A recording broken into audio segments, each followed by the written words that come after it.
ಅವನಿಗೆ ಬೇಗ ಬರಬೇಕೆಂದು ದೂತರು ಸಮಾಚಾರ ತಿಳಿಸಿದವನಿಗೆ ಹೌದು. ನನ್ನ ಮನಸ್ಸಿನಲ್ಲಾಗುತ್ತಿರುವ ವೇದನೆಯನ್ನು ನಿನಗೆ ಹೇಗೆ ತಿಳಿಸಲಿ ವೇದನೆ ಆದರೂ ಏನು ಅಣ್ಣ? ಸಹೋದರ, ನಿನ್ನೆ ರಾತ್ರಿ ಒಂದು ಕೆಟ್ಟ ಕನಸನ್ನು ಕಂಡಿತ್ತು. ನನ್ನ ತಂದೆಯ ವಿಚಾರವಾಗಿ ಒಂದು ಕೆಟ್ಟ ಕನಸನ್ನು ಕಂಡೆ. ಏಕೋ ದಿವ್ಯವಾಗುತ್ತಿರುವುದು ಸಹೋದರ. ಅಣ್ಣ, ನನಗೂ ಭಯವಾಗುತ್ತದೆ. ಅಯೋಧ್ಯ ನಗರವನ್ನು ನೋಡುತ್ತಿದ್ದರೆ ಬೀದಿಗಳಲ್ಲಿ ತಳಿರು ತೋರಣಗಳಿಂದ ಸುಮಂಗಲೆಯರು ಕಾಣುತ್ತಿಲ್ಲ. ಸುಮಂಗಲೆಯರು ಕಾಣುತ್ತಿಲ್ಲ. ನಮಗೂ ಅಯೋಧ್ಯ ರಾಜ ಬೀದಿಯನ್ನು ನೋಡುತ್ತಿದ್ದರೆ ನನಗೂ ಭಯವಾಗುತ್ತದೆ. ದಾರಿಯುದ್ದಕ್ಕೂ ಕಂಡು ಬರುತ್ತಿರುವ ಅಪಶಕನಗಳನ್ನು ಕಂಡರೆ ಮುಂದೆ ಅಪಾಯವೇನು ಸಂಭವಿಸುತ್ತಂತೆ ಕಾಣುತ್ತಿರುವುದು.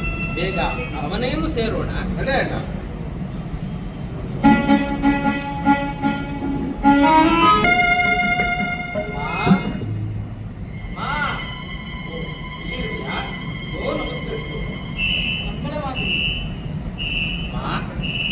ಏಕಮ್ಮ ಚಿಂತಾಕ್ರಾಂತರಾಗಿ ಸದಾಕಾಲವೂ ತಮ್ಮ ಮಂದಿರದಲ್ಲಿರುತ್ತಿದ್ದ ನಮ್ಮ ಜನಕನಲ್ಲಿ ತಾಯಿ. ಕಂದ, ಇನ್ನೆಲ್ಲಿಯೇ ನಿಮ್ಮ ಜನಕರು ಕಂದ? ಏಕಮ್ಮ, ಏನಾಯಿತು?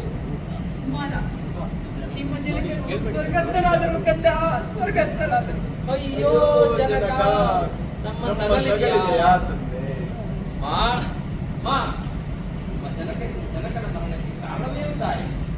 ಕುಮಾರ, ಹಿಂದೆ ದೇವಾಸುರರ ಯುದ್ಧದಲ್ಲಿ ಅಪ್ಪ ತಂದ, ಕುಮಾರ, ಹಿಂದೆ ದೇವಾಸುರರ ಯುದ್ಧದಲ್ಲಿ ನಾನು ನಿಮ್ಮ ತಂದೆಯವರಿಗೆ ಮಾಡಿದ ಸಹಾಯಕ್ಕಾಗಿ ಮೆಚ್ಚಿ ನನಗೆ 2 ವರಗಳನ್ನು ಕೊಟ್ಟಿದ್ದರು.